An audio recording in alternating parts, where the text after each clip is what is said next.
Hello everyone, सो कैसे हो आप सभी। I hope you are well and I am also well. So start करते हैं पार्ट 6 का ये वीडियो। सो एवरीवन, कैसे हो आप सभी। सो स्टार्ट करते हैं हम एक पार्ट 6 के इस लेक्चर में।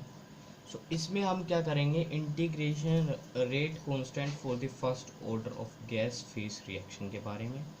ठीक है, इसके बारे में हम क्वेश्चन करेंगे। सो ये है, ठीक है, ये सेकंड था, ये आपका थर्ड आया। थर्ड कौन सा है, यह integrated rate equation for first order reaction, for first order of reaction. Integrated rate equation in gas face. जो हमने जितने भी बात करी थी दोनों, वो किस में थे, वो हमारी थे आपका बेसिकली लिक्विड में। इसका बात करेंगे कि ये किस में है, ठीक है, वो बात करेंगे। सो एनसीईआरटी में आपको ये दिया गया है तो हम इसको करेंगे ज़रूर। ठीक है, तो ये देखो, हमें आंसर में क्या लिखना है। हमें आंसर में लिखना है कि let us consider a typical first order of face reaction. ठीक है, ये लिखना है। कोई मान लो ए कोई गैस है, गिव्स दे रही है हमें B of gas plus C of gas. ठीक है, ये दे रही है। Let P I be the initial pressure. P I क्या है, मेरा एक इनिशियल प्रेशर है ऑफ ए का, यानी कि ए का इनिशियल प्रेशर ऑफ ए का पी आई है। ठीक है, P T is the total pressure. ठीक है, P T is the total pressure. अभी मैं इसको वो मानता हूँ, ठीक है, अभी मान दूँ, आपको बाद में पता चलेगा। Total pressure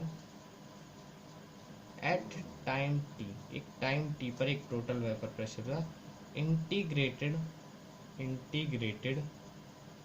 rate equation for such a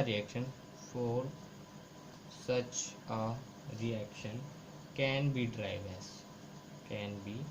drive as.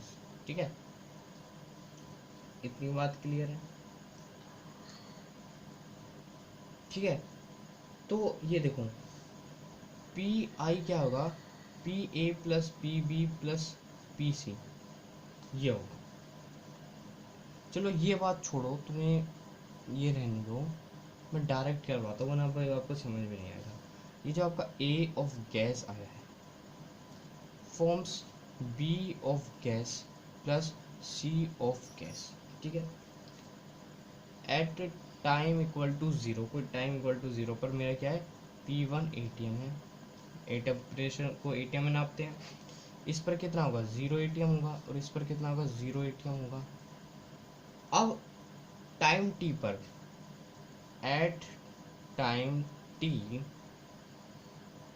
P initial minus X, तो इसमें से अगर x मोल हटा तो उसमें x मोल जुड़ जाएगा, यानी कि x एटीएम, यानी कि x एटीएम, सॉरी प्रेशर है, वैसे प्रेशर है। ठीक है, ठीक है, where P1 is the initial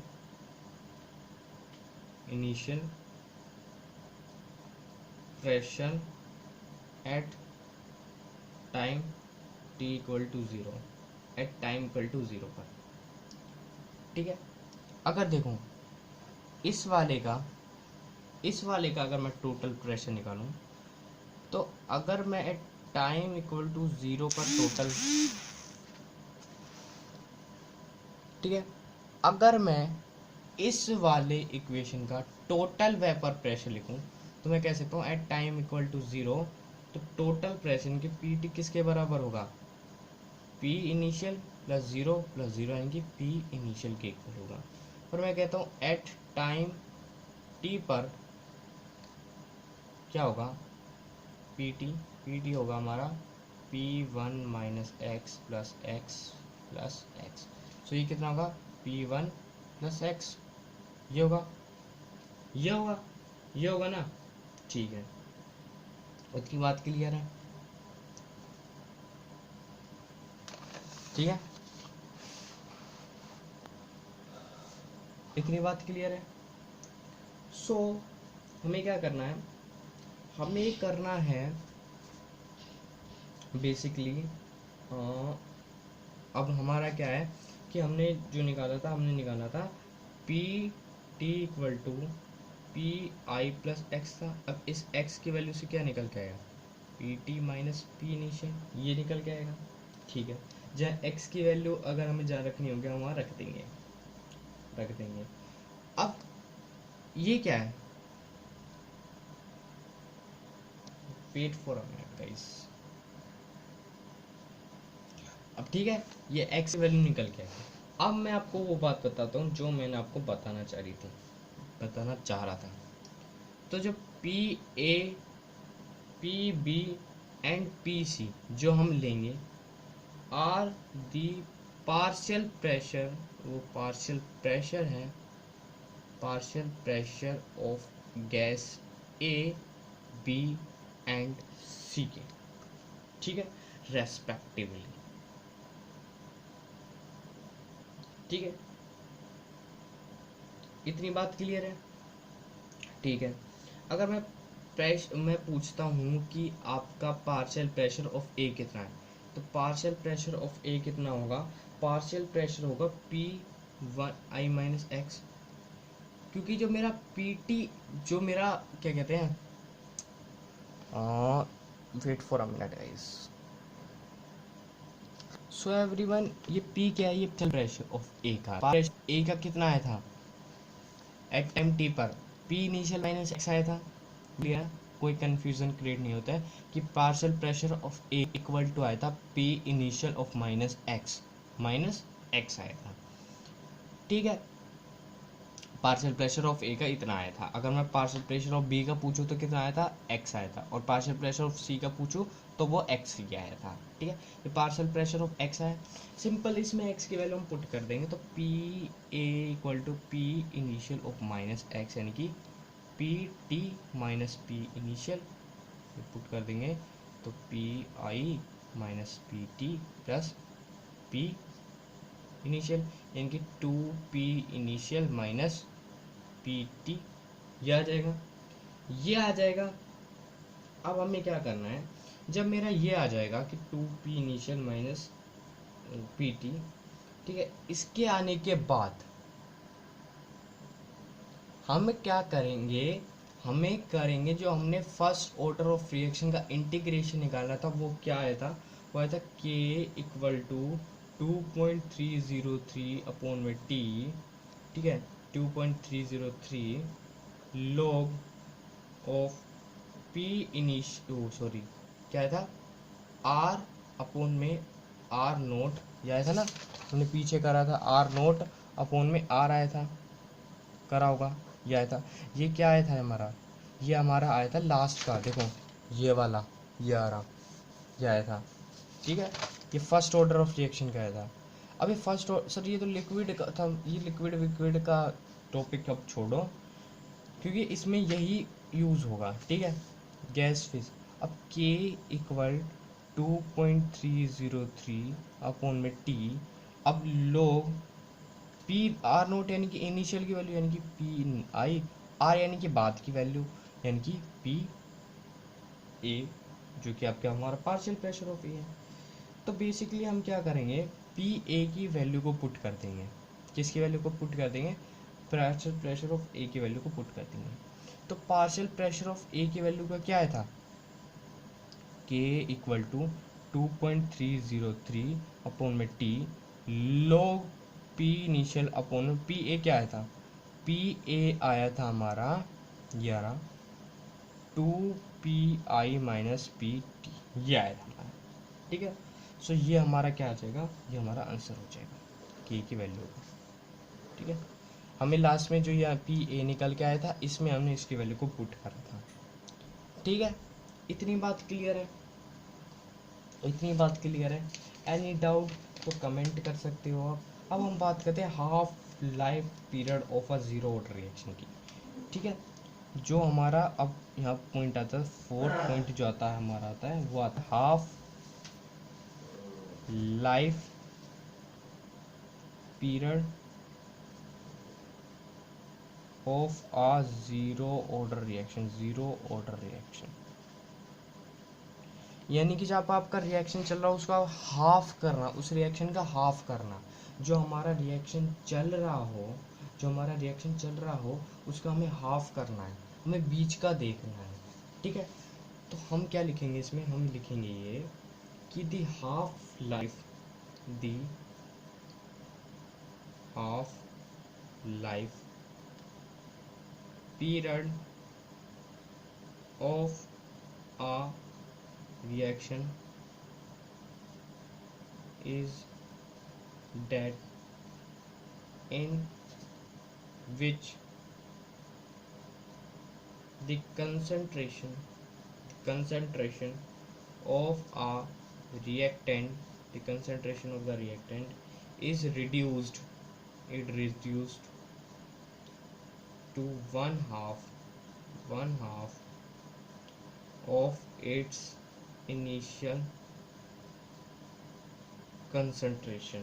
ठीक है, ये क्या है, the half life period of a reaction, किसी रिएक्शन का half life is that in which the concentration of reactant, उस कंसंट्रेशन ऑफ रिएक्टेंट का जो कि इनिशियल है उसका हाफ कर देना, that is half reaction. It is represented, it is represented by T half, T half से इसको रिप्रेजेंट करते हैं। तो टी तो हो गया टी हाफ, आर क्या हो जाएगा मेरा, जो बेसिकली आर है वो इनिशियल कंसंट्रेशन का हाफ हो जाएगा, इसने ये कहा है इनिशियल कंसंट्रेशन का हाफ हो जाएगा। ठीक है, तो बेसिकली टी हाफ अगर हो जाएगा, टी ऑफ 1/2 हो जाएगा, तो हमें क्या निकालना है, हमें निकालना टाइम निकालना है, उस टाइम पर क्या हुआ होगा। तो हमने जब जीरो ऑर्डर रिएक्शन करा था, जीरो ऑर्डर ऑफ रिएक्शन करा था, तो जब हमने जीरो ऑफ ऑर्डर रिएक्शन करा था उसमें देखो कहाँ पर है, ये कर रखा। ठीक है, इसमें हमने ये फर्स्ट ऑर्डर ऑफ रिएक्शन है, सॉरी ये रहा K equal to R naught minus R by T. अब टी को हटा के यहाँ लिख दो यहाँ पर, तो क्या आ जाएगा, यहाँ आ जाएगा जो हमारा पहले आया था वो क्या था, K equal to R naught minus R by T. ये मेरा क्या आया था, ये मेरा आया था, ये था जीरो ऑर्डर ऑफ रिएक्शन का, जीरो ऑर्डर ऑफ रिएक्शन का आया था। अब टी यहाँ से ले लो, अब टी का क्या कर दो, टी ले लो, तो T equal to R naught minus R by क्या आ जाएगा। अब क्या करना है, अब हमें इनकी वैल्यू को पुट करनी है, यानी कि टी की जगह टी हाफ की वैल्यू को पुट करना है, 1/k को ऐसे ही रखना है। आर नोट क्या है, आर नोट का आर नोट, और आर का क्या बन जाएगा, आर नोट बाई 2 बन जाएगा। तो ये हो जाएगा 1/k 2 R naught minus R naught by 2। तो यह आ जाएगा T half equal to R naught by 2 1/k, ये आ जाएगा, या आप इसको आर नोट बाई 2k भी लिख सकते हो। ठीक है, तो ये हमारा आंसर आ गया कि हमें टाइम निकालना था, इसमें क्या निकालना था, हमें टाइम निकालना था हमें इसमें। इतनी बात क्लियर है आपको, क्लियर है। अब आगे बढ़ते हैं कि जस्टिफाई करना है कि half life time of first order reaction का। अब हमने जीरो ऑर्डर ऑफ रिएक्शन निकाल लिया, अब हम बात करेंगे हाफ लाइफ ऑफ टाइम का। ठीक है, तो क्योंकि इसमें भी हमें टाइम ही निकालना है। तो फिफ्थ जो पॉइंट हो जाएगा वो आ जाएगा half life period of a first order of reaction. First order of reaction का क्या निकालना, हमें ये निकालना है। ठीक है, तो यहाँ पर देखो क्या है, हमने जब वहाँ पर वैल्यू पुट करी थी तो क्या आई थी, k इक्वल टू 2.303 अपॉन में t log of r naught by r, ये आई थी। सिंपली इसमें वैल्यू पुट कर दो, कुछ नहीं करना बेसिकली। रुको रुको, टाइम को यहाँ कर दो, तो टाइम यहाँ गया 2.303 बाई के log r naught upon r है। ठीक है, अब इसमें टी हाफ कर दो, टी हाफ कर दिया, 2.303 के log R naught by 2।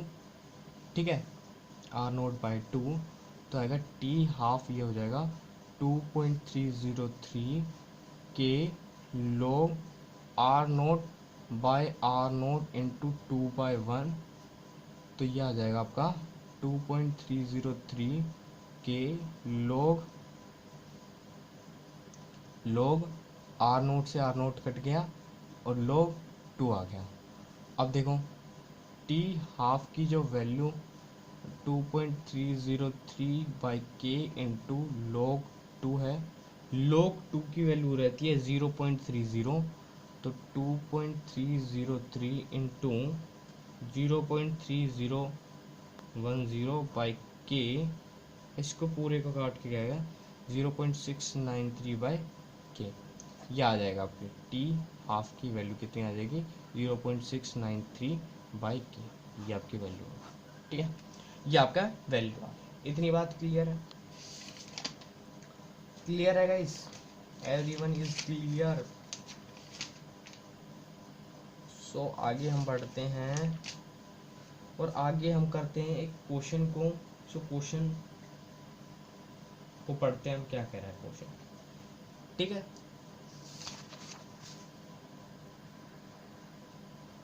So everyone ये क्वेश्चन दिया गया, so that in a first order reaction time required for completion of 99.9% is 10 times of half time T half of reaction. यानी कि हमें निकालना है कि क्या जो हमारा फर्स्ट ऑर्डर ऑफ रिएक्शन है रिक्वायर्ड लगता है इसको 99% कवर करने में, इस टाइम इसका यानी कि जो टी हाफ की जो टी बाई टी हाफ की वैल्यू जो रहेगी, हाफ रिएक्शन की जो वैल्यू रहेगी, क्या वो 10 के इक्वल होगी, ये हमें पता लगाना है। ठीक है, तो सॉल्यूशन में देखो, सॉल्यूशन में क्या दिया गया आपसे, when reaction is completed, when reaction is completed 99.9%, यानी कि वो 99.9% वो रिएक्शन हो चुका है। तो अगर मैं टोटल नेट ऑफ रिएक्शन की बात करूं तो मेरे पास R naught initial minus 99.9 R naught आ जाएगा, क्योंकि वो हो चुका है ना, वो हो चुका है। ठीक है, वो बेसिकली हो चुका है। ठीक है ना, तो इसका कितना आएगा, इसका आएगा हमारा, अगर मैं बात करूं 99.9%, इससे तो नेगेटिव में आएगा, है ना, R naught minus 0. Sorry everyone, R naught 99% हो गया है। देखो वो 99.9% हो गया। परसेंट को हटाने के लिए हमें क्या करना पड़ेगा, डिवाइड करना पड़ेगा, किससे, 0.9 डिवाइड बाई 100, तो कितना आ गया, 0.99। अब हम क्या करेंगे, इस नोट को 0.999 आर नोट से मल्टीप्लाई माइनस कर देंगे, तो ये मेरा जो आएगा वो आएगा मेरा 0.0011 आर नोट आएगा, ये आएगा। अब इसने कहा first order of reaction, first order of reaction पर हम निकालेंगे तो 2.303 है by T, log R naught by R है, तो k equal to 2.303 by T log R naught by R की वैल्यू, तो बेसिकली आर नोट का तो आर नोट ही रहेगा। इस पूरे नेट का रिएक्शन यानी कि ये लेटर का इक्वेशन है, तो हमने लेटर का ही वो निकाला हमने, ये लेटर वो लेटर का, ये लेटर का रहता है ना, ये बाद का रहता है, ये इनिशियल का रहता है, ये बाद का रहता है। तो बस बाद का कितना है 0.001, 0.001 आर नोट यानी कि आर नोट ये आया। अब आर नोट से आर नोट कैंसिल हो गया, तो ये आएगा 2.303 बाई टी log, ये 10 की पावर -3 लिख सकता हूँ मैं इसको, 10 की पावर -3 लिख सकता हूँ तो मैं इसको ऊपर भी ला सकता हूँ, log 10 की पावर 3 भी ला सकता हूँ, और log 10 की पावर होती है 1, बेस आगे आ जाता है, तो 2.303 बाई टी इंटू 3 ये आ जाता है। तो ये जो हमारा बनता है वो बनता है 6.909 बाय टी बन जाता है। क्या बन जाता है? बाय टी बन जाता है। तो के की वैल्यू क्या आएगी 6.909 बाय टी। अब हमें टाइम निकालना है, तो टाइम इक्वल टू 6.909 बाई के। ये तो आ गया मेरा फर्स्ट ऑर्डर ऑफ रिएक्शन का। हाफ टाइम पता है आपको क्या रहता है?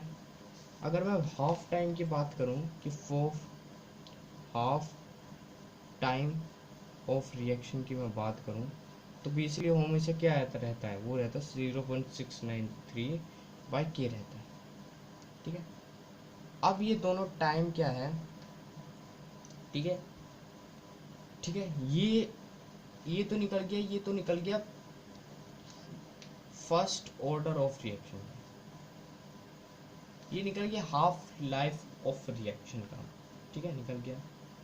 अब इसमें हमें क्या निकालना है, इसमें हमें देखना है कि जो इसकी जो वैल्यू है, अगर मैं इसको t बाई टी 1/2 यानी कि इन दोनों को अपोन में करूं, इन दोनों को क्या करूं, अपोन में करूं, क्या वो मेरा इक्वल टू बैठ रहा है किसके, tan के, वो देखना हमें, वो हमें क्या देखना है, tan के, कि t अपॉन टी 1/2 क्या हमारा बैठ रहा है इसके इक्वल। तो हम चेक करते हैं, t की वैल्यू क्या है 6.909 बाई के डिवाइड बाय 0.693 डिवाइड बाई के, तो के से के गया और ये अपोन में आया, तो 10 टाइम्स ही आपका आएगा। तो यस इट इज पोस, ठीक है, तो यस आंसर आएगा यस, इसका 10 आंसर आएगा। ठीक है, तो इतनी बात क्लियर है।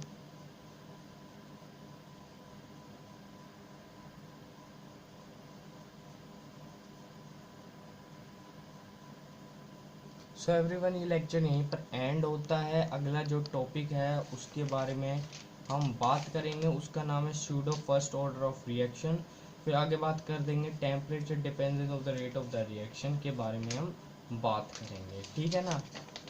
और फिर उसके आगे बात करेंगे कोलोजन थ्योरी ऑफ केमिकल रिएक्शन के बारे में हम स्टार्ट करेंगे। और आपका चैप्टर होता है एंड, और जो आपका जो अगला टॉपिक है वो थोड़ा आसान ही है, ठीक है ना।